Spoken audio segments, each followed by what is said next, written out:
Good evening student. तो आज हम क्लास 12 का chapter number 1 lecture number 22 start करेंगे। अभी तक हमने 21 लेक्चर्स कंप्लीट किए हैं चैप्टर फर्स्ट में। हालांकि ये जो हमारा सिलेबस है 22 लेक्चर का होता है। एक लेक्चर हम पीछे हैं, अभी 23 लेक्चर हो जाएगा तब हमारा चैप्टर कंप्लीट होगा।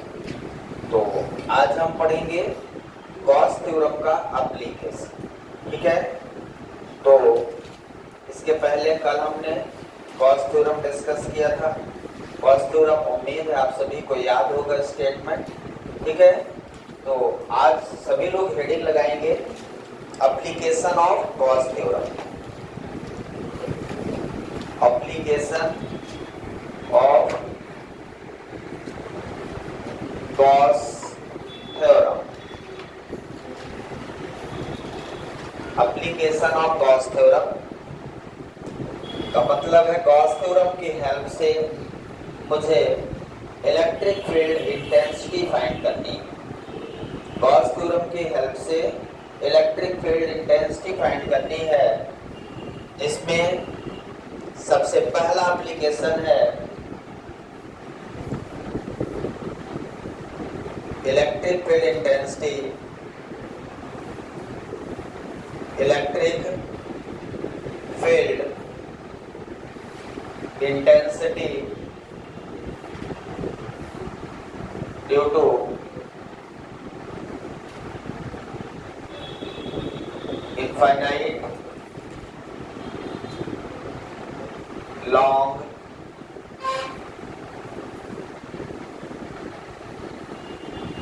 infinite long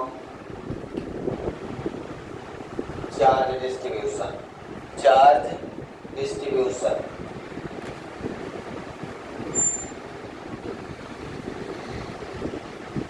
infinite long charge distribution, infinite long line charge distribution। पहली हमारी हेडिंग है electric field intensity due to infinite long line charge distribution. Heading से क्या समझ में आ रहा है कि हमारे पास एक लाइन है, ठीक है। उस लाइन में चार्ज डिस्ट्रीब्यूट है। जैसे ये एक लाइन है, ये एक पेन है, ठीक है ना, ये एक स्ट्रेट लाइन है। इस लाइन में पूरी जगह क्या है, चार्ज डिस्ट्रीब्यूट है। समझ पा रहे हैं? एग्जाम्पल आपका जो है, जो हेडिंग है क्या है, ये पूरी लाइन है, इस पूरी लाइन में चार्ज डिस्ट्रीब्यूट है यहां से लेके यहां तक। इसकी जो लेंथ है वो इनफाइनाइट इन एक्सटेंट है। ये कितनी भी बड़ी हो सकती है, ये लाइन कितनी भी बड़ी हो सकती है। तो हमारे पास अभी जो लाइन है वो इनफाइनाइट लेंथ की है, और उस लाइन में क्या है, चार्ज डिस्ट्रीब्यूट, मतलब ये कंडक्टिंग लाइन होगी, ठीक है। इस लाइन में क्या है, चार्ज है, मतलब इस पूरी लाइन में चार्ज है। क्लियर है? यहाँ यहाँ यहाँ हर जगह पूरी लाइन में चार्ज है। क्लियर है? तो सबसे पहले हम एक लाइन कंसीडर करने जा रहे हैं। यहाँ पे ये हमारा पहला एप्लीकेशन है। दूसरा लाइन की जगह सीट रहेगा। दो एप्लीकेशन हम गॉस थ्योरम की स्टडी करेंगे, ठीक है। कोई डाउट किसी को? तो हमारे पास पहला क्या है, infinite long line charge distribution.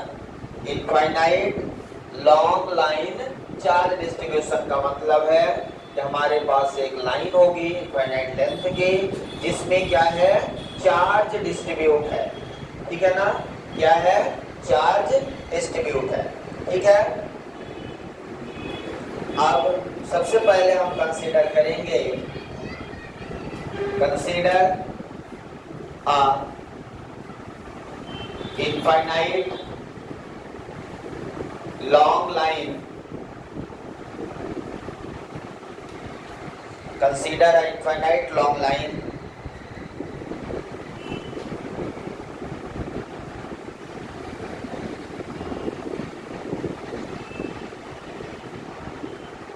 consider a infinite long line uniformly charge distributed plus Q on the line. सबसे पहले हम एक इनफाइनाइट लॉन्ग लाइन कंसीडर करेंगे। उस लाइन में यूनिफॉर्मली चार्ज डिस्ट्रीब्यूट होगा प्लस क्यू। ठीक है, the line charge density, the line charge density, line charge density को हम लोग क्या बोलते हैं? Lambda. The line charge density lambda, lambda equal to हम लोग क्या लिखते हैं? Q by L. कल बताया था मैंने लाइन चार्ज डेंसिटी क्या है। तो लाइन चार्ज डेंसिटी या लीनियर चार्ज डेंसिटी, और दूसरा हमने आपको बताया था सरफेस चार्ज डेंसिटी या शीट चार्ज डेंसिटी। तो यहाँ पे जो लाइन चार्ज डेंसिटी है इसका फार्मूला क्या बताया था हमने? याद है आपको? Total charge in coulomb divided by total length in metre. ठीक है, मतलब जो लाइन चार्ज डेंसिटी है वो क्या बन जाएगा फार्मूला?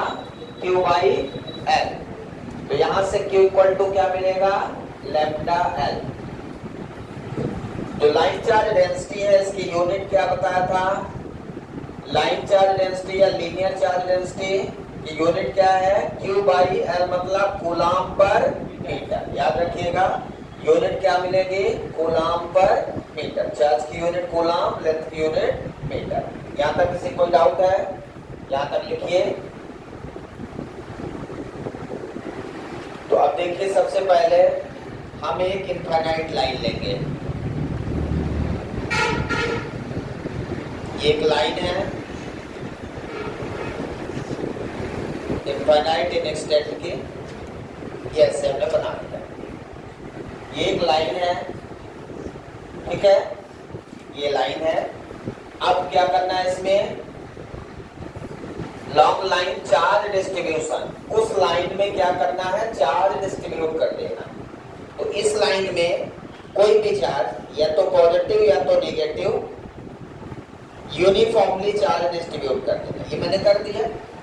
इस लाइन में हमने क्या किया? यूनिफॉर्मली चार्ज डिस्ट्रीब्यूट कर दिया। समझ में आ रहा है क्या? इस पूरी लाइन में क्या हो गया? Charge distribute. मतलब चार्ज है तो फील्ड होगी, फील्ड है तो उसकी इंटेंसिटी आपको निकालना है। इससे दूर कहीं पे फील्ड की इंटेंसिटी कितनी होगी?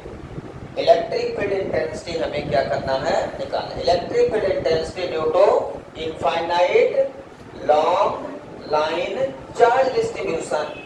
किसके कारण इलेक्ट्रिक फील्ड इंटेंसिटी निकालना है? किसके कारण इलेक्ट्रिक फील्ड इंटेंसिटी निकालना है? इनफाइनाइट लाइन में जो चार्ज डिस्ट्रीब्यूट है। ठीक है, अब इसमें हर चार्ज एक पॉइंट चार्ज की तरह बिहेव करेगा। अब हमें क्या पढ़ना है? Application of Gauss theorem. हम लोग क्या पढ़ रहे हैं? Application of Gauss theorem. मतलब इसमें हमें गॉस थ्योरम लगाना है। तो गॉस थ्योरम लगाने के लिए पहली नेसेसरी कंडीशन क्या है? क्लोज सरफेस होना जरूरी है। चार्ज हमेशा क्लोज सरफेस के अंदर हो। पहला नेसेसरी कंडीशन गॉस थ्योरम लगाने के लिए सरफेस का क्या होना जरूरी है? क्लोज हो। क्या ये क्लोज है? ये एक लाइन है, इसमें चार्ज, क्या ये क्लोज है? इसको क्लोज कैसे करेंगे? इस लाइन को क्लोज करना है तो कैसे क्लोज करेंगे? यदि हमें गॉस थ्योरम लगाना है तो पहला काम मेरा क्या है? उस लाइन को क्लोज करना। ध्यान रखिएगा, तो हम सबसे पहले ये वाली साइड को यहां से एक लाइन खींच दें, जैसे ये है, इससे एक लाइन ऐसे खींच दें तो इस साइड से क्लोज हो जाएगी, एक लाइन ऐसे खींच दें, ठीक है, और फिर इसको ऐसे पैक कर दें पूरा, तो एक सिलेंडर टाइप का बनेगा। मतलब इसको पैक करने के लिए मुझे क्या करना है, एक सिलेंडर शेप बनाना है। बिना सिलेंडर का ये पैक होगा क्या?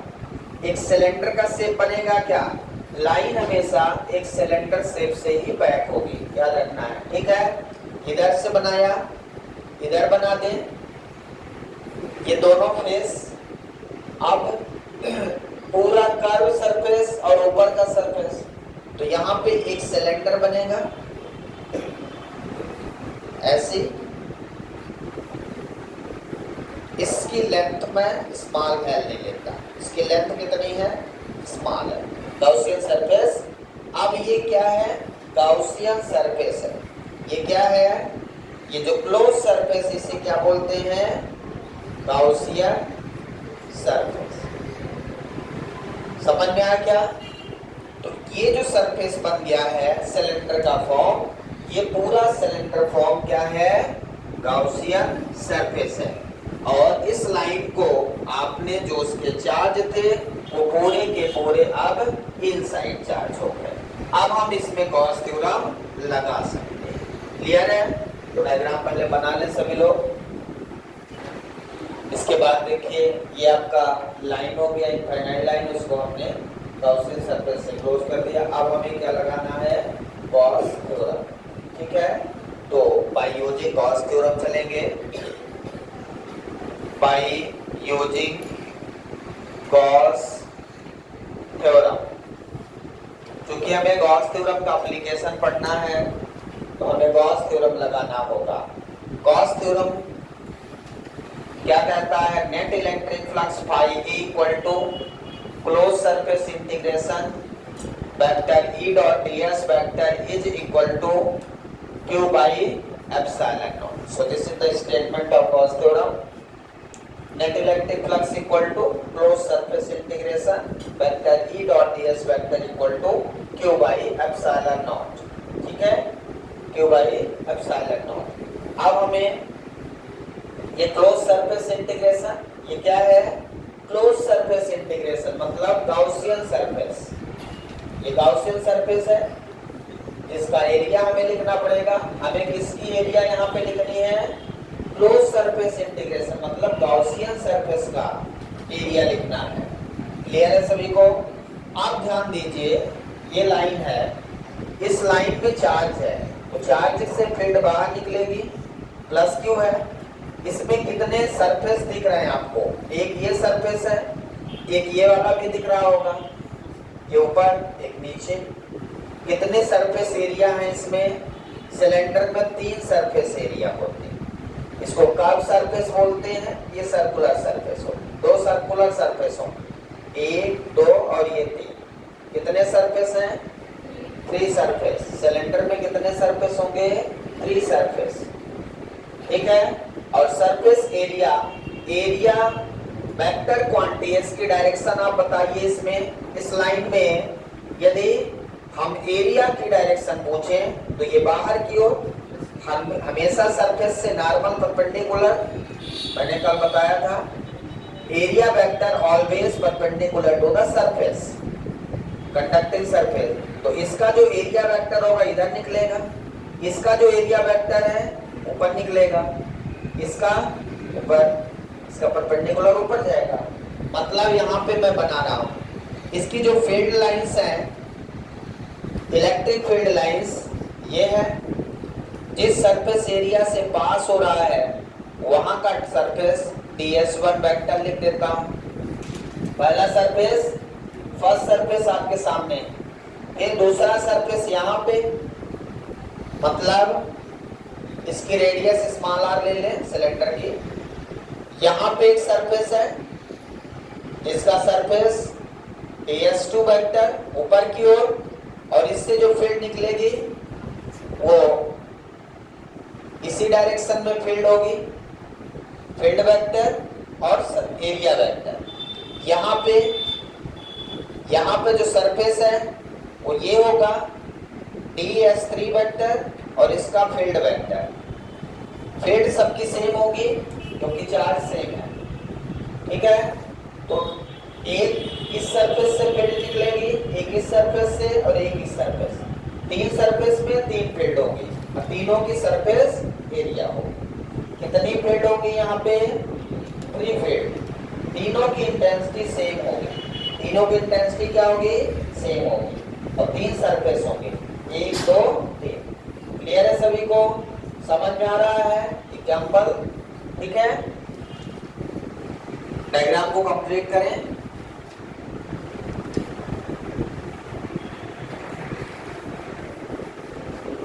चलिए आगे बढ़ते हैं, फार्मूले पे आते हैं। Net electric flux equal to vector E dot ds vector equal to q by epsilon nought. इसको ओपन करते हैं। ई डॉट ds वेक्टर को क्या लिखेंगे? Vector E dot ds1 vector plus vector E dot, पहले इसके लिए लिखा प्लस इसके लिए लिखेंगे प्लस इसके। 3 सरफेस है तो 3 पार्ट्स में डिवाइड हो जाएगा। ds2 vector plus E dot ds3 vector equal to q by epsilon. Clear है? यहाँ तक समझ में आया? तो इसे हमने 3 सरफेस एरिया है तो तीनों का इंटीग्रेशन अलग अलग हो जाएगा, इसका, इसका और इसका, ठीक है। अब यहाँ पे इसको ओपन करना है आपको।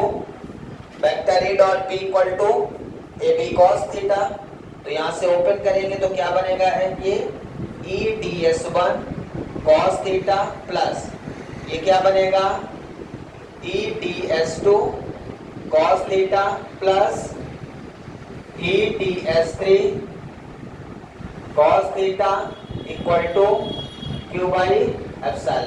फार्मूला याद है आपको? Vector A dot B equal to A B cos theta. तो यहाँ पे वेक्टर ए डॉट बी तो ए बी कॉस थीटा। अब जो थीटा होता है वो हमेशा इन दोनों के ई और डीएस के बीच का एंगल होता है। पहले सरफेस के लिए बताइए इलेक्ट्रिक फील्ड और सरफेस का एंगल, तो area vector same direction, electric field same direction. तो एरिया वेक्टर और इलेक्ट्रिक फील्ड की डायरेक्शन यहाँ पे इस सरफेस के लिए क्या है? सेम है। तो एंगल कितना हो जाएगा? 0 डिग्री, cos 0 1। पहले के लिए हो गया। फिर दूसरे सरफेस पे आइए, इलेक्ट्रिक फील्ड इधर है, सरफेस ये, एंगल कितना होगा? दोनों के बीच एंगल 90 डिग्री। तो इस वाले में थीटा हमारा 90 डिग्री है और cos 90 0। थर्ड में देखिए इलेक्ट्रिक फील्ड इस डायरेक्शन में और सरफेस डाउनवर्ड, मतलब यहाँ पे एंगल कितना है? 90 डिग्री। कितना है? 90। इलेक्ट्रिक फील्ड और सरफेस से कितना एंगल है? 90। तो यहाँ पे भी थीटा कितना आ जाएगा? 90 cos 90 0। मतलब इन तीनों में ये 2 पार्ट हमारे 0 हो जाएंगे, बचेगा सिंगल पार्ट, फर्स्ट पार्ट बचेगा बस, है ना। तो क्या हो जाएगा ये close integration E D S one equal to Q by epsilon nought. Clear है? फर्स्ट टर्म बचेगा close surface integration E dot D S one cos theta, cos theta की वैल्यू 1 हो गई और क्यू बाई एप्सिलॉन नॉट। यहाँ तक समझ में आया? कोई डाउट है? लिख लीजिए जल्दी से।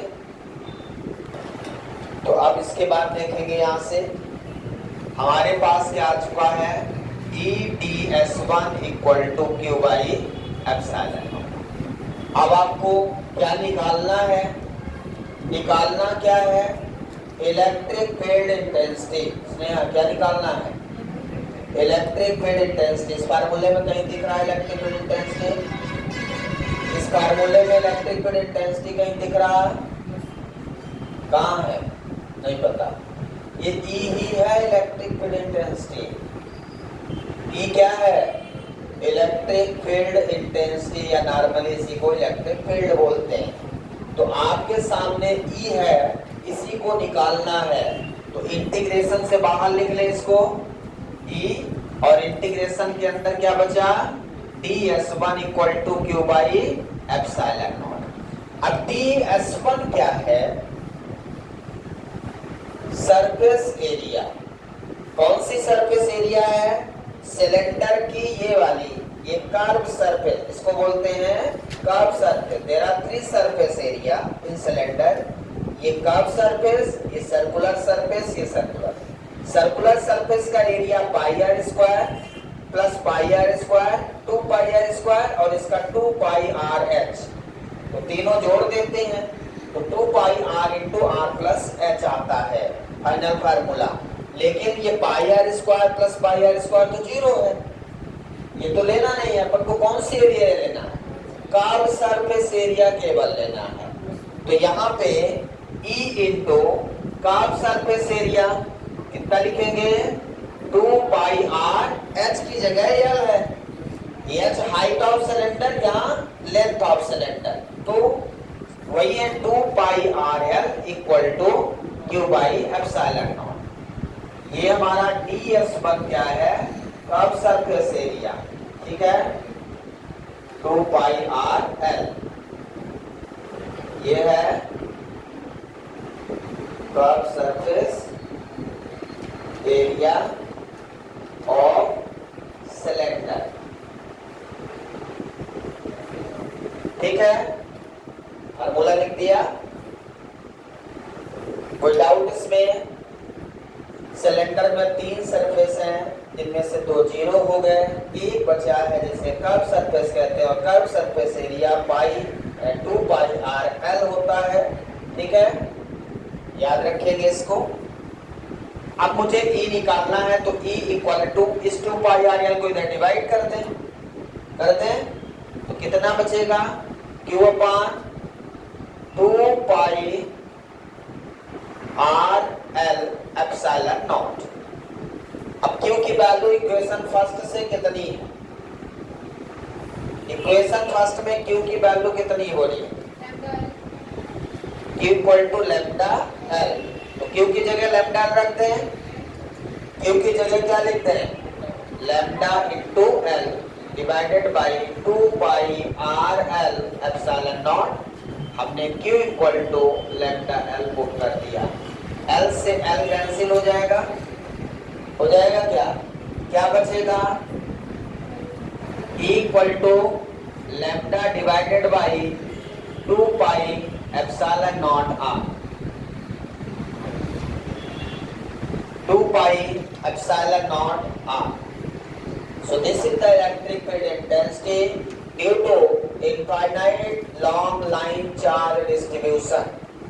Electric field intensity due to infinite long line charge distribution. याद रखिएगा, electric field intensity due to infinite long line charge distribution, ये जो आपकी हेडिंग थे उसी की इलेक्ट्रिक फील्ड इंटेंसिटी है। तो लाइन चार्ज डिस्ट्रीब्यूशन की इलेक्ट्रिक फील्ड इंटेंसिटी कितना आ गया, lambda divided by 2 pi epsilon naught r. R यहाँ पे radius of Gaussian surface cylinder है, रेडियस जितना ज्यादा सिलेंडर का रेडियस बढ़ेगा फील्ड की इंटेंसिटी उतनी कम होती चली जाएगी लाइन से। ये चार्ज है, जैसे जैसे आप दूर बढ़ोगे इस लाइन से फील्ड की इंटेंसिटी क्या होगी, बढ़ती चली जाएगी। यहाँ पे R इनवर्सली प्रोपोर्शनल है, मतलब electric field intensity inversely proportional to 1 by R। That means when R increases, that is radius of cylinder increases, then electric field intensity decreases। जैसे जैसे गाउसियन सरफेस आप बढ़ाओगे आपकी इलेक्ट्रिक फील्ड इंटेंसिटी घट जाएगी। तो जितना कम रेडियस होगा फील्ड इंटेंसिटी उतनी ज्यादा होगी। आर यहाँ पे वेरिएबल है, ठीक है ना, समझ में आ गया क्या? किसी कोई डाउट है यहाँ इस एप्लीकेशन में? इस फार्मूले में यदि हम 2 का ऊपर नीचे मल्टीप्लाई कर दें 2 का ऊपर नीचे मल्टीप्लाई करते हैं तो क्या बन जाएगा formula, E equal to 1/4 pi epsilon naught 2 lambda by r. इसमें 2 का मल्टीप्लाई ऊपर किया तो 2 लैम्डा, नीचे किया तो 2 2 जा 4 पाई एप्सिलॉन नॉट लिखा है 4 पाई एप्सिलॉन नॉट और बचा क्या आर, तो 2 लैम्डा बाई आर। अब आपको पता है इसकी वैल्यू, ऐसा हमने इसलिए किया क्योंकि इसकी वैल्यू हमें पता है। ये k की वैल्यू होती है, कितनी होती है 9 × 10⁹ 2 लैम्डा बाई आर। इस फार्मूले का यूज हम लोग न्यूमेरिकल में करते हैं। जब भी हम न्यूमेरिकल देंगे तो आप इस फार्मूले के माध्यम से न्यूमेरिकल को सॉल्व करेंगे और इजीली उसे सॉल्व कर सकते हैं। जहां आपको 5 से 10 मिनट लगेंगे सॉल्व करने में, फार्मूले का यूज करेंगे तो 1 मिनट लगेगा। इसलिए ऐसा बनाने से अभी ये फार्मूला यूज करेंगे, पाई की वैल्यू रखेंगे, एप्सिलॉन नॉट की वैल्यू रखेंगे, 8.854 रेडियस रखेंगे और बहुत कॉम्प्लिकेटेड हो जाएगा। ये ऐसे सॉल्व करना बहुत कठिन हो जाता है, इसलिए हमें इस फार्मूले का यूज करना है न्यूमेरिकल में, कंपटीशन में यदि क्वेश्चन आता है तो। ठीक है, अब हम क्वेश्चन पे चलेंगे। यहां तक किसी कोई डाउट है?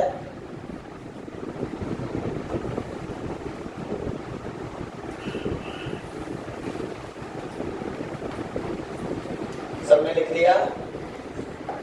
कैसे बनाया ये फार्मूला समझ में आ गया है? केवल उस फार्मूले में 2 का ऊपर नीचे मल्टीप्लाई कर दिया है, बन गया फार्मूला। इस क्वेश्चन में यदि मुझे इनफाइनाइट लाइन चार्ज डिस्ट्रीब्यूशन दिया जाए तो क्या आपको लैम्डा और आर चाहिए इलेक्ट्रिक फील्ड निकालने के लिए? केवल 2 चीजें यदि आपको मिल जाती हैं तो आप इलेक्ट्रिक फील्ड इंटेंसिटी निकाल सकते हैं। ठीक है, तो आइए क्वेश्चन करते हैं। Problem number first, to find electric field intensity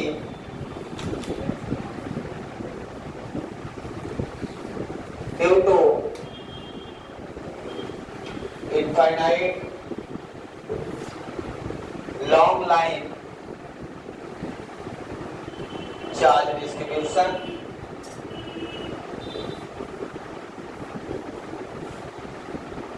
whose surface, whose line charge distribution at distance 3 centimeter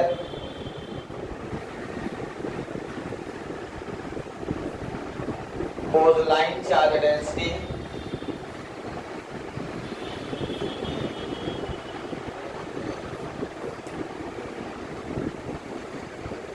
20 coulomb पर metre. So this is a very simple problem. उम्मीद है आप सभी से बन जाएगा। वीडियो को पॉज करें, जल्दी सॉल्व करें, ट्राई करिए, यही आएगा। तो सबसे पहले गिवन क्या है ये लिख लें आप। जो आपको गिवन है रेडियस गिवन है 3 सेंटीमीटर। पहला काम है इसको मीटर में कन्वर्ट करें। कभी भी क्वेश्चन सॉल्व करना है तो ऐसा यूनिट में सॉल्व करना है, ये टारगेट बनाइए। और जो आपको दिया है क्या वो एसआई में दिया है कि नहीं दिया, सबसे पहला काम ये चेक करना है आपको। यदि आप डायरेक्ट वैल्यू रख देते हैं और आंसर निकालते हैं वो हमेशा गलत रहेगा, क्योंकि क्वेश्चन देने वाला आपसे ज़्यादा होशियार होता है। वो ऐसा समझ में देता है, वो जानता है कि आप यूनिट कन्वर्ट नहीं कर पाओगे, कुछ ही बच्चे कर पाएंगे, इसलिए उससे ज़्यादा आपको दिमाग लगाना है। तो सेंटीमीटर को हमने किस में कन्वर्ट किया? मीटर में, क्योंकि ये दूसरी यूनिट एसआई में ऑलरेडी दिया है। ये दिया है लीनियर और line charge density, line charge density दिया है आपको लैम्डा इक्वल टू 20 कूलम पर मीटर, साइड में दिया है ना। अब फार्मूला क्या है, फार्मूला हमें यूज करना है E equal to 9 into 10 to power 9 2 lambda by r. ये मैंने फार्मूला न्यूमेरिकल के लिए आपको बताया है। तो 9 into 10 to power 9 2 into lambda की वैल्यू 20 डिवाइडेड बाई आर कितना 3 इंटू 10 टू पावर -2। सही है। इस 3 से ये 3 9 कट जाएगा, 3 2 जा 6, 3 2 जा 6 into 2 12 120 into 10 to power 11 120 into 10 to power 11। इसको 1.2 में लिखें, कितना आ जाएगा, 100 से डिवाइड कर देंगे तो 30। यूनिट क्या है, न्यूटन पर कूलम। ये भी आंसर सही है, कोई भी आप लिख सकते हैं। क्लियर है। ऐसे सॉल्व करना है, क्वेश्चन को इजीली सॉल्व किया करिए।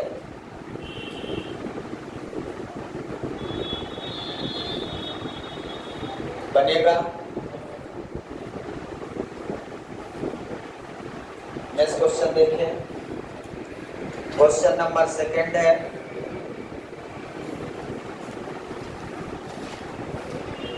सिक्स सेंटीमीटर कर देंगे। यहाँ पे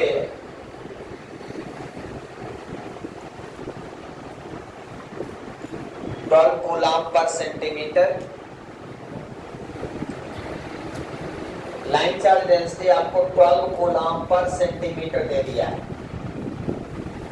तो थोड़ा सा दिमाग का यूज करिए और जल्दी से सॉल्व करें सभी लोग। तो सबसे पहले यहाँ पे R जो गिवन है कितना है, 6 centimetre, 6 into 10 power -2 metre. Linear charge density कितना दिया है, 12 coulomb per centimetre. Coulomb per centimetre को कूलम पर मीटर में बदलना होगा।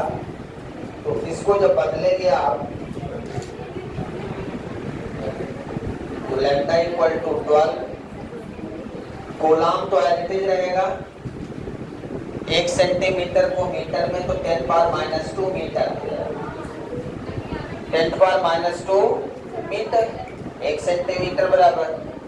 अब ये ऊपर जाएगा तो कितना, 12 इंटू 10 पावर 2 कूलम पर मीटर।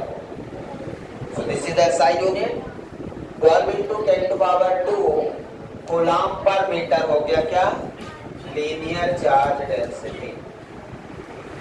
कोई कंफ्यूजन?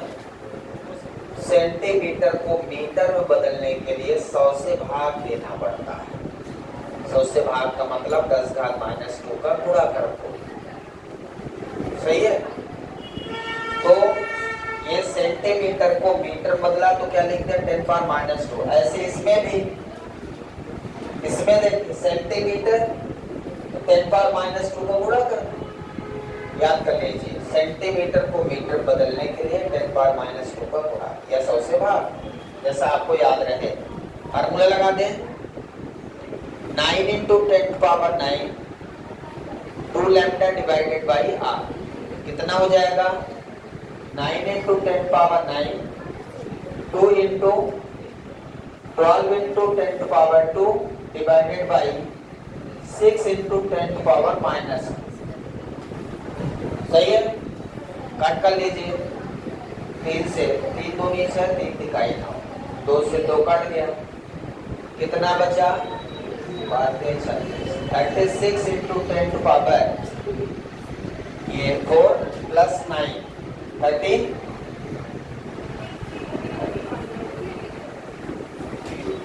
न्यूटन पर कूलम।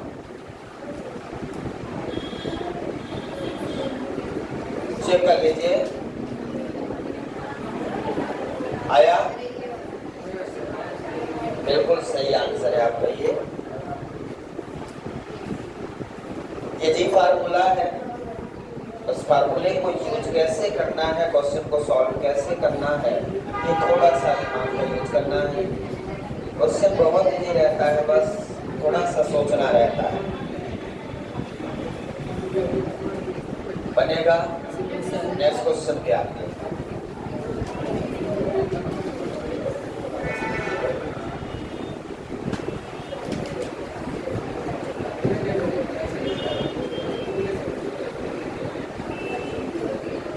सबने लिख लिया?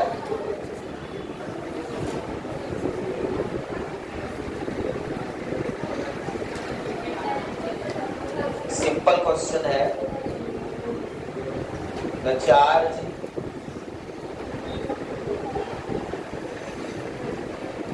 The point charge 20 microcoulomb placed inside of spherical surface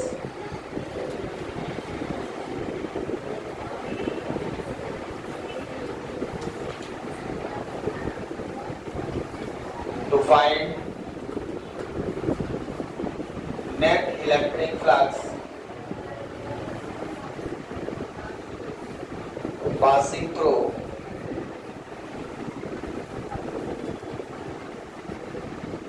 surface.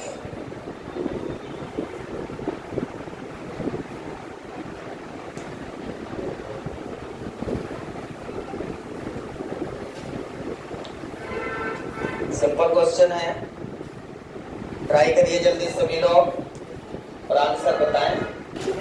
Question में पूछा क्या है, पहले ये बताइए पूछा क्या है? पूछा क्या है? नेट इलेक्ट्रिक, नहीं लिखा क्या बोर्ड में? लिखा है क्या? पूछा ये लिखा है कि नहीं लिखा? पहले यही पता होना चाहिए पूछा क्या है। कई लोग पता नहीं क्या ढूंढ रहे हैं, अरे पहले वो ढूंढो पूछा क्या है। नेट इलेक्ट्रिक फ्लक्स पूछा है, और नेट इलेक्ट्रिक फ्लक्स निकालने के लिए हमने गॉस थ्योरम पढ़ी। यदि मुझे नेट इलेक्ट्रिक फ्लक्स निकालना है तो क्या पढ़ा है? Gauss theorem. और कुछ पढ़ा था? फिर लगा दो। गॉस थ्योरम क्या कहता है? Net electric flux phi E equal to Q by epsilon naught. ये आपका गॉस थ्योरम है। समझ में आया? यदि आप इसमें 4 पाई का ऊपर नीचे गुणा कर लें, 4 पाई divided by 4 pi epsilon not, easy बनाने के लिए ऐसा कर रहे हैं। तो ये 1/4 पाई एप्सिलॉन नॉट की वैल्यू पता है, 9 × 10⁹ इंटू 4 पाई क्यू। क्लियर है सभी को? अब ये आपका आ गया 9 × 10⁹ इंटू 4 इंटू पाई की वैल्यू 3.14, क्यू की वैल्यू आपको दिया है, कितना चार्ज दिया? 20 माइक्रो मतलब 10⁻⁻6 बोला, बस सॉल्व हो गया। कितना आया? ये पूरा कर लीजिए।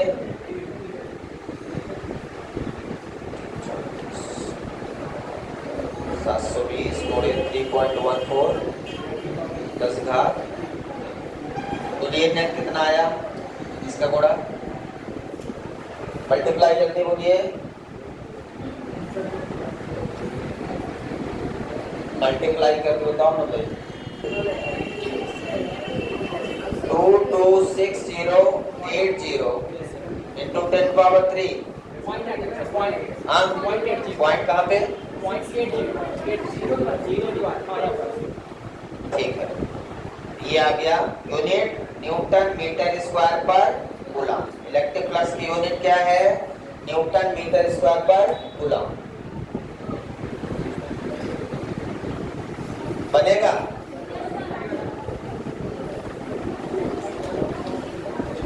एक क्वेश्चन और बस, छोटा सा है। एक सिलेंडर है, बस 1 सेकंड का क्वेश्चन है ये सिलेंडर है, इसके बीच में चार्ज रखा है। सिलेंडर में क्या रखा है? चार्ज। आपको ये बताना है इसमें ए, बी और सी 3 फेसेस हैं। Net electric flux, find net electric flux. एक सिलेंडर है, इसमें एक चार्ज रखा है क्यों, आपसे पूछा नेट इलेक्ट्रिक फ्लक्स कितना होगा। एक सेकंड, नेट ये फाइंड करना है। Find electric flux passing through, net तो बन जाएगा, passing through surface B, B से। नेट तो वही आएगा Q by epsilon naught, net तो वही आएगा। गॉस थ्योरम में मैंने आपको बताया net electric flux Q by epsilon. लेकिन अब यहाँ पे ये बताना है कि इस सरफेस से, जो बी सरफेस है, इससे पास होने वाला इलेक्ट्रिक फ्लक्स बताना है। तो यदि हम अकॉर्डिंग टू गॉस थ्योरम चले तो क्या लिखेंगे, 3 सरफेस है तो तीनों को फ्लक्स लिखते हैं, phi A plus phi B plus phi C equal to Q by epsilon. 3 surface है, इधर भी फ्लक्स है, इधर भी फ्लक्स है, इधर भी फ्लक्स, ठीक है। अब phi A equal to phi C, जितना फ्लक्स यहां से होगा उतने फ्लक्स सी से होगा। Phi A equal to phi C हो जाएगा क्या, तो 2 यहाँ पे लिखते हैं 2 phi A plus phi B equal to Q by epsilon naught हो जाएगा। मुझे क्या निकालना है, फाई बी इक्वल टू कितना हो जाएगा, Q by epsilon naught minus 2 phi A, ठीक है। ये आपका फाई बी हो गया, तो कॉमन ले हो गया चाहिए यहाँ से, फाई बी इक्वल टू आपका आंसर आ गया।